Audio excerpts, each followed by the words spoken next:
Oh boy, it's a Mega Man! This game's like a legend. It's pretty fucking good. I mean, I don't really feel like I need to sing its praises, but whatever. It's got tight controls, it's got a simple objective, it's just fucking fun to play. So go slap it in your NES machine and have a grand old time. Before 1987, when Mega Man came out, it was hard for a lot of game designers to understand what games needed to engross a player. You know, to carry you along, to keep you wanting to play their game about squares. There really wasn't like a book written on game design, and oftentimes designers wrote books on why their game was fun. Like, literally, you had to read through manuals, and even then the games were still confusing. I don't even... Like, inherent rules of game design didn't exist. So video gaming was treated like traditional gaming. You know, like baseball and solitaire. You just had to have someone, like, tell you the rules, and then you can kind of play after you watch someone else play a couple times, and... I don't get it. And there's not really anything wrong with that, but what's unique about video game is that there are ways that you can teach a player as they play. And I'm not talking about fucking educational games, Mavis Bacon, Number Munch. I'm talking about teaching a player all about your game. You know, like, how to play it. Now, usually when you hear things like, how to play, you think of things like a tutorial, or a bunch of stupid dumb menus that pop up that you gotta read, or one of these. See, look, I know you're not a stupid kid because I say fuck a lot and you're okay with that. And I think it's kind of weird how gaming subject matter has been aimed more towards adults and teenagers with all the blood and the killing and the bam, boom, but the way games are designed seem like it's catering more towards kids who don't know what the fuck is going on with the world. They don't know Obama. Let me give you an example. This is a very scientific graph showing the amount of times a gamer says, yeah, I get it, during gameplay over the years. See, in the 80s, this very rarely happened because games were crafty about the way they taught players, and they did a pretty good job respecting the intelligence of human beings. Sometimes they made things a little too... Oh man, what? Now you can see there was a rapid increase in, yeah, I get it, in the late 90s due to gaming hitting the mainstream. This is a result of game developers assuming the non-gamer masses are all dumb, and they can't identify simple patterns in their head like normal human beings can, and need to be able to do in order to be. And besides, no matter how stupid you are, I'm sure you don't enjoy when you're having a good time and all of a sudden someone comes up and goes, "Whoa, hey! You know what? You really need to jump over this open pit because it'll kill you! Okay, just wanted you to know." Okay, thanks. So what does all this crap have to do with Mega Man?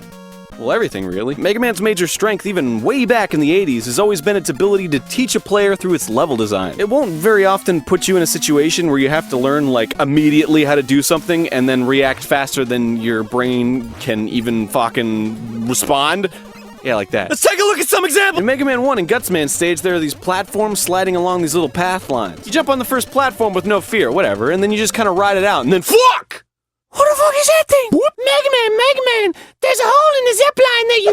No, shut up, I don't need you! Because look, the game shows me what it is. Before I even feel confident enough to jump down, another platform moves over it, and whoosh, okay. So there you go, I fall to my death. I'm glad I knew that, so it wasn't fucking shoved down my throat by a robot chiming in. Get it? Mega Man 2, I'm sure you all know this. Quick Man stage has this segment where you just start dropping. But right away, there's these big yellow beams that are like... And so... Mega Man, come in! There's these big yellow beams that kill you if you shut your mouth! I don't need you! Because look, the stage is shaped like a funnel, so it draws me towards the bottom. So I've got no problem feeling there's some tension in escaping these obnoxiously loud death beams, you dumb bitch. All around Mega Man 3, there's these green ball-swinging dudes and... Mega Man, those are called hammer joes. They'll swing their mighty hammer around and then throw it, so you better watch your...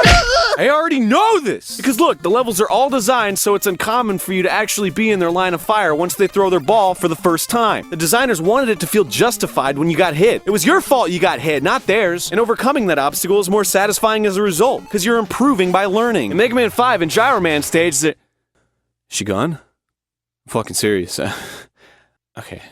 Alright, I don't think I hear anything. So, in Gyro Man stage, there's these flying spiky dudes that fall down on you, but you kind of have a lot of space to avoid them, so it's not really a big deal. But suddenly you jump on this weird platform, and because you're- Mega Man! Those platforms fall when Hey, no fucking shit! They're falling! They're fucking falling! I can see that! How many I'm going crazy here!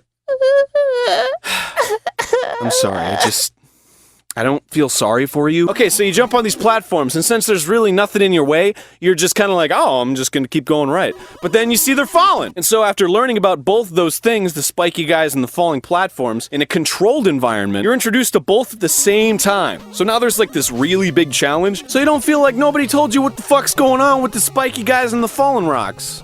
So cool, alright. So after 6 games of Mega Man with some slight changes here and there, people were like, fucking Mega Man 12, was this Land Before Time? And Capcom was like, fuck. People are losing interest in Mega Man, we gotta make a new Wham! Holy fuck, this game's awesome! Look at the graphics and the music, oh my god, it feels so good! It's not on the Sega Genesis, it's Super Nintendo! See, this is a sequel, this is a fucking sequel! You thought I was gonna talk about bad sequels all the time on Sequelitis? Fuck no! This game makes my dick rock hard. Remember in the first episode, you know, what they did wrong, what they did right? Fucking please. This is Why Mega Man X is so fucking good that it makes my dick rock hard. Also, I talk about what elements of the original Mega Man games were enhanced to be even more effective. Number 1! The intro stage! Alright, so if you're a seasoned Mega Man Classic player, the first thing you'll notice about Mega Man X is that you don't immediately get thrown into a stage select. You always start out on an intro level. So let me level with you for a second. Electrical engineering is pretty smart. General relativity, it's pretty fucking smart. The intro stage in Mega Man, Fucking genius! the classic Mega Man's had a lot of teaching tools strewn about its design, but the game itself was, you know, pretty simple. It was just a game about jumping and shooting. Jump and shoot! Should have been called Jump and Shoot Man. Jumping and shooting. Hey Mega Man, what are you doing? Oh, nothing, I'm just jumping shooting. What are you gonna do next? Oh, I'm gonna run to the right and then I'm gonna jump and shoot. There weren't a lot of complex concepts in the overall design, so it didn't need a lot of time to teach you the basics. Mega Man X, on the other hand, has so much to offer, and it teaches you all of it in the first level. No, in the first fucking seconds of the game. It's nuts! So I'm gonna show you everything it teaches you on this little checklist here. I'm gonna check it off whenever it teaches you, alright? Okay. So let's turn it on and start this thing up. Okay, skip the intro. Fuck. Shit. Okay, so, oh, look at that. You got a little Mega Man's on the menu screen. That's nice. See, right off the bat, that's kind of strange how he's the cursor, right? Usually it's like an arrow or like a finger or something. I don't know. Anyway, you press start and wham! Fuck, did you see that?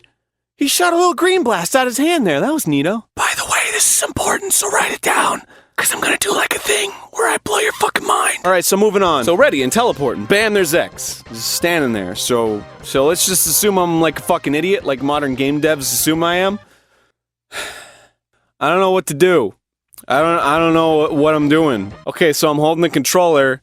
So there's arrows on this thing, and maybe the right arrow makes me go right. Oh my god! I'm moving right, holy fuck! So there's a wall to my left, so I should probably go right? Yeah, that's cool, alright. So I'm walking. Giant wheel with spikes! Oh god, go back. Oh fuck, no wall, go!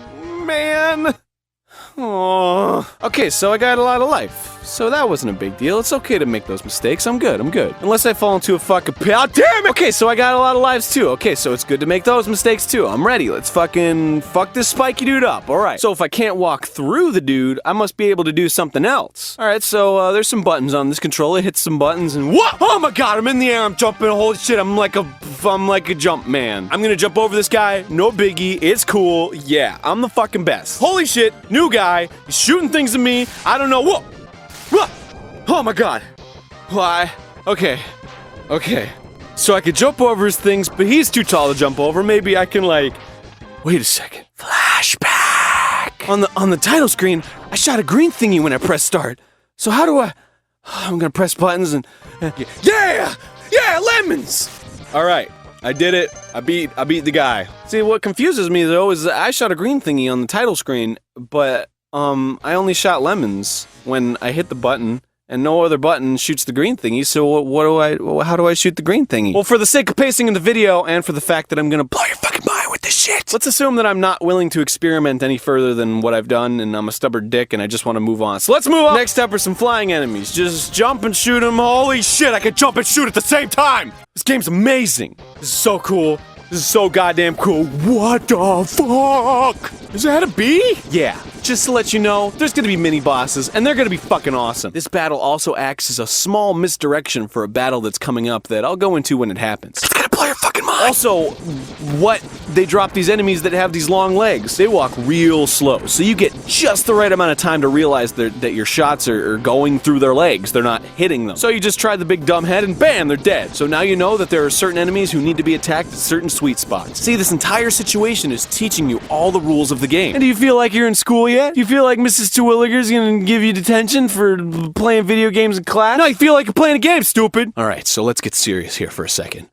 Check this fucking shit out! Take down the Bumblebee Man and he falls and goes boom, and now you're stuck in a ditch. Well, what the fuck? How the fuck am I supposed to get out of here? You go left, you go right, and there's no way out. What do you fucking do? Okay, so here we go. Bumblebee Man fell on the right side of the platform, but there's this little gap between him and the wall. Now, when you're drawn to the walls, because there really isn't anything else to be drawn to, you hop up on the Bumblebee, run at the wall, and then you slide down the wall. Now, you can easily observe your descent is slowed, there's a little smoke trail coming up, so you try it again.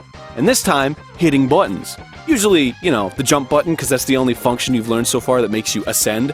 And bada bang, bada boom, you're hopping on the walls. And that's how you get out. Good job. Now, as a little additional bonus, on the right of the ditch, you see that there's health items and stuff. So, you know, if you want to test out your newfound ability, that you taught yourself, by the way, the game didn't whoop Mega Man, Mega. Yeah, you get the whole idea. You can go grab the reward, and it feels fucking great.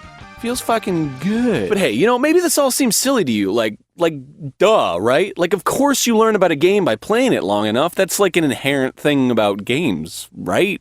No, like think of a game like Dr. Jekyll and Mr. Hyde for the NES, for example. Everybody should play this game if you want to get into game design. It's a perfect example of doing nothing to teach the player about its limits and goals. Nothing in this game seems to make sense. Stuff happens at random. People hurt you, some people don't. You walk backwards as Mr. Hyde, no. Of course, the game itself has limits. It has rules. It is a game, but it doesn't teach you anything about itself through the gameplay, and on top of that, the presentation's confusing because all the clashing information you're being fed constantly.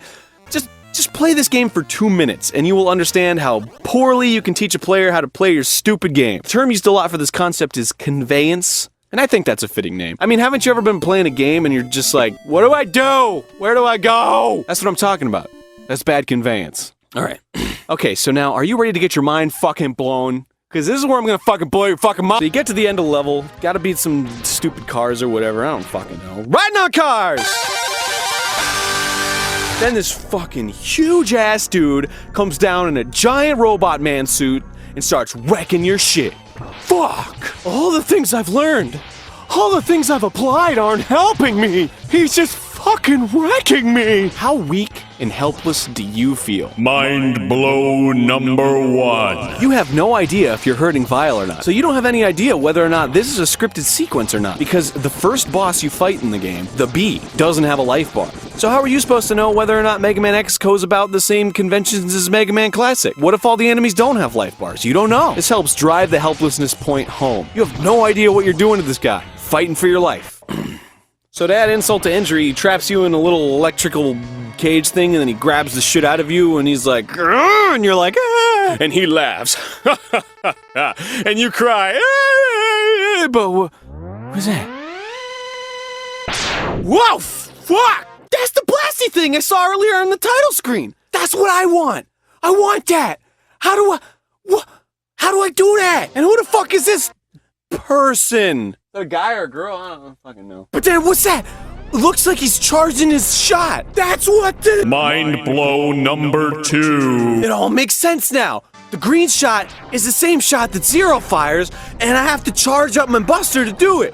Fuck! Now I know! I didn't have to have somebody tell me with a whoop, Mega Man, shut up! So clearly this guy's fucking awesome. He just wrecked this dude you didn't even know you could do damage on, and then the dude's like, oh, fuck, and just runs away. So he turns around, this guy's name's Zero, by the way. So he looks over at you and he's like, look, X, let me level with you for a second. You're strong, but you're not as strong as I am. But check it out. Someday, you will be as strong as I am. What the fuck? This shit blew my goddamn mind when I was little. Forget it. I get to be as cool as Zero. Fucking forget it. The crazy super blue buster shot, the dash, the hair. I don't know. It's fucking Zero. I want to be him. This, my little sequelitis is... This is called theming. This is what makes the feel of Mega Man X's story elements feel so potent. Everything in this game has to do with Mega Man X growing stronger, and all the elements are clear. You not only have the personal parallel character Zero, who represents how strong you will become, but also the goal, to defeat Vile, who at this point in time, you can't even visibly damage. And this isn't just experienced in cutscene or anything like that, it's also expressed in gameplay. You get to feel the utter helplessness of being so weak as a player. You don't have to empathize with the character on a screen, the feeling happens directly to you. So now you have true motivation as a player. You want to defeat this asshole you couldn't even damage, and you want to do it by becoming as strong as Zero. How do you do this? By playing the fucking game! You find the armor, you beat the enemies, you ride on the cool roller coaster thing, all the armor upgrades, which, by the way, make you look more like Zero, the health upgrades, the enemy upgrades, they're all motifs of the theme of growing stronger. Everything that makes Mega Man X unique resonates to the theme it establishes immediately, and through to the end, you feel something, a connection to the hero, that not a lot of games can successfully manifest. Something you legitimately desire as a player is something that's relevant to the game's story. Your desire to surpass Zero and defeat Vile are both gameplay elements that are fun and interesting.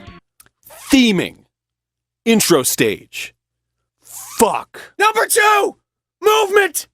Okay, so let me cool down for a second. Mega Man Classic had super tight controls. Nobody can argue that. The movement was at a really nice, unfrustrating speed. Your hitbox was really clear and square-like. Jumping felt good because you could control the height and you could also control your trajectory mid-air. How does that even work? Now, what's interesting is Mega Man X's controls were nearly identical. Seriously, the speed, the jump arcs, they're pretty much spot on from the first games. I mean, why fix what isn't broken? But now there's two factors that dramatically change the way the entire game is designed. Wall jumping and dashing. An ability Zero had. How about that shit? Now, it seems like two really simple upgrades, but everything is different now. The way you avoid enemies, the way you can approach enemies, the way you can traverse obstacles, everything. These two movement options give you the ability to go more places much more easily and much more quickly, which means the terrain had to expand to accommodate. Mega Man Classic focused a lot on single-screen obstacle course type layouts, which were basically rendered obsolete by dashing and wall jumping. Not to mention, the flow of the game's openness would be fucked up by the super slow screen transitions from Mega Man Classic, which have all been completely eliminated except for the boss battle introduction room, which in my opinion actually increases the drama even more so before a boss battle, because now there's a huge contrast from how the rest of the game goes about its scene transition. Now, dashing also uniquely influences another change in terrain: slopes. The ability to ascend but still maintain a dash and not have to run into a stupid fucking wall was essential to keeping the game's flow intact. Now, wall jumping exclusively affected the abundance of vertical segments. Mega Man Classic tried the whole vertical thing with the Elecman stage in Mega Man 1, and they were fucking dumb and hard and fuck! And they didn't revisit them unless they involved some sort of gimmick like the bubbles in Waveman stage, or straight down falling like Quickman stage, which comes a lot more naturally to Mega Man's control scheme because, I mean, there's gravity. Fuck! So, that's it. That's number 2. Number 3! Man, I just like Mega Man X. I mean, I'm serious. This is like my favorite game. So I'm just gonna gush right now, okay? I'm just gonna gush. Dude, wasn't it fucking awesome when you used Boomer Kuwanger's weapon on Flame Mammoth and his trunk came off? That was so... Yeah! Fuck, wasn't it so neat how you could, like, ride in, like, a giant mobile suit armor and, like, punch shit? Oh, man, wasn't it the bomb getting the fucking Street Fighter Hadouken and then, like, trashing Vile, like in one hit? Just BAM! Yeah, fuck you! All that stress you gave me in the first level, I don't even give a fuck. Yeah, fuck you! Wasn't it cool how, like, Storm Eagle's stage was, like, it wasn't even, like, in a box room, it was, like, outside on an airship, and you were like, oh, fuck, he's flying around, where the fuck is? Isn't it cool that if you, like, decide to skip to getting the mobile suit armor thing, then if you just walk forward as regular X, the other enemies that are in mobile suit armors, they're actually outside their mobile suit armors, so you get, like, a chance to kind of, like, stand a chance against them, because they're fucking hard, right? And then if you kill them before they go into their mobile suit, you can steal it, and it's fucking brilliant! You know how the last boss Sigma is, like, really fucking hard, even if you have full sub-tanks? So, like, you use up all your sub-tanks, and then you die, and you're like, well, shit, now I don't even stand a chance, because I couldn't even beat him with 4 sub-tanks. But the level right before you go up to Sigma has, like, these infinitely spawning caterpillars that you can just kill with Armadillo's charge thing, and you can just stand there and be like, and just kill him, and then your sub-tanks get filled up in, like, a second, and then you can beat Sigma again. It's fucking brilliant!